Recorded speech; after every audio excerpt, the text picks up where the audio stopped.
लोकसभा में एक भी टिकट ये सत्ताधारी दल किसी मुसलमान को नहीं देता, राज्यसभा में एक भी टिकट किसी मुसलमान को नहीं देता, विधानसभा में जो बड़े बड़े प्रदेश हैं उसमें एक भी टिकट मुसलमान को नहीं देता। ये कौन सा सबका साथ सबका विकास है? काहे का सबका साथ सबका विकास? ये नारा, ये दावा खोखला है। मैं तो उनसे कहना चाहता हूं कि तुमने नफरत का जो बाजार सजाया हुआ है, तू ये कहता है मुसलमान पराया हुआ है, आजा दिल चीर के दिखलाऊं वतन का नक्शा, मेरा भारत मेरी सांसों में समाया हुआ है। हम उसको किसी को हर दिन उसका सबूत नहीं देते फिरेंगे।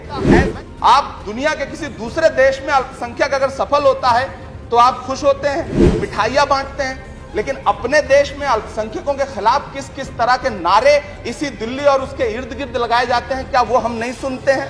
और अगर सुनते हैं, और अगर पाकिस्तान आपके लिए जिंदाबाद होगा, हमारे लिए हिंदुस्तान जिंदाबाद है, भारत जिंदाबाद है। मैं आपसे ये कहना चाहता हूँ, आपसे ज्यादा देशभक्त हूँ मैं भारत का इमरान हूँ, मैं भारत का इमरान हूँ महोदय, मुझे बोलने दें। बाहर भी नहीं बोलने देंगे, यहाँ भी नहीं बोलने देंगे, ये कौन सी प्रवृत्ति है? तो मैं पिछले दिनों लाल किले से प्रधानमंत्री जी की, लाल किले की प्राचीर से वो भाषण, उनकी वो तकरीर भी सुन रहा था, जब वो कह रहे थे कि महिलाओं को बिना हक दिलाए देश आगे नहीं बढ़ सकता।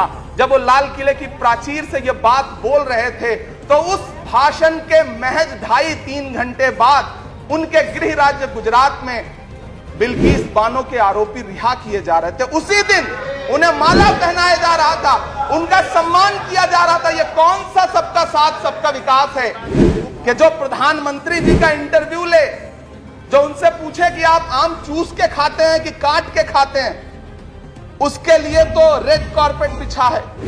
जो अभिनेत्रियां उनकी विचारधारा के समर्थन में बात करें, समर्थन से ज्यादा आगे बढ़ के बात करें, उनके लिए जेड सिक्योरिटी है।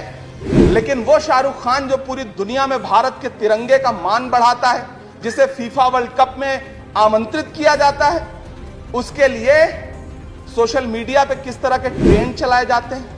कौन सा सबका साथ सबका विकास है महोदय? पूरे देश पे प्रधानमंत्री जी दावा करते थे सबका साथ सबका विकास के नारे के साथ कि 2022 में हर व्यक्ति के सर पर छत होगी।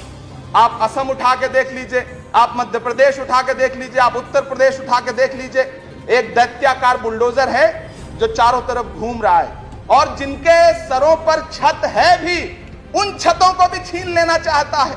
वो बुलडोजर सिर्फ लोगों का घर नहीं कुचल रहा है, संविधान को कुचल रहा है, लोकतंत्र को कुचल रहा है। फिर अदालतों का क्या काम रह जाता है?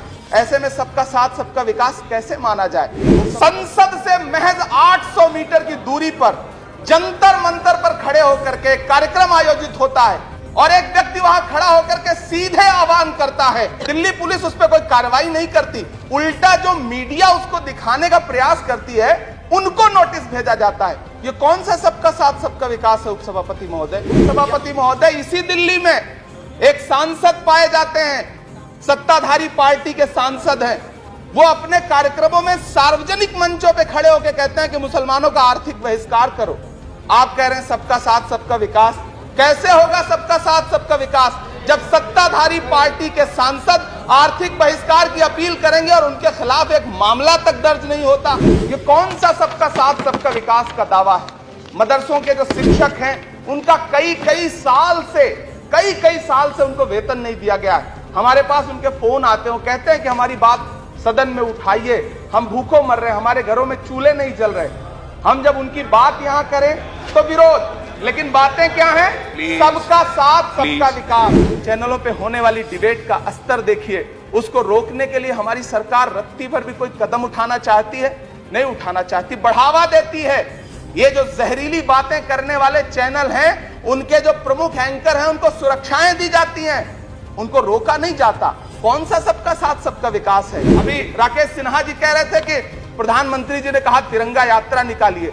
मुझे पूरा विश्वास है कि प्रधानमंत्री जी ने कठुआ के बलात्कारी के समर्थन में तिरंगा यात्रा निकालने के लिए कभी नहीं कहा होगा, लेकिन फिर भी निकली, लेकिन किसी ने रोका नहीं, किसी ने कोई आवाज नहीं उठाई। इसी थके हुए दस्ते तलब से मांगते हैं, इसी थके हुए दस्ते तलब से मांगते हैं, हम अपने जख्मों का मरहम तो कब से मांगते हैं। वो भीख मांगता है हाकिमों के लहजे में, हम अपने बच्चों का हक भी अदब से मांगते हैं।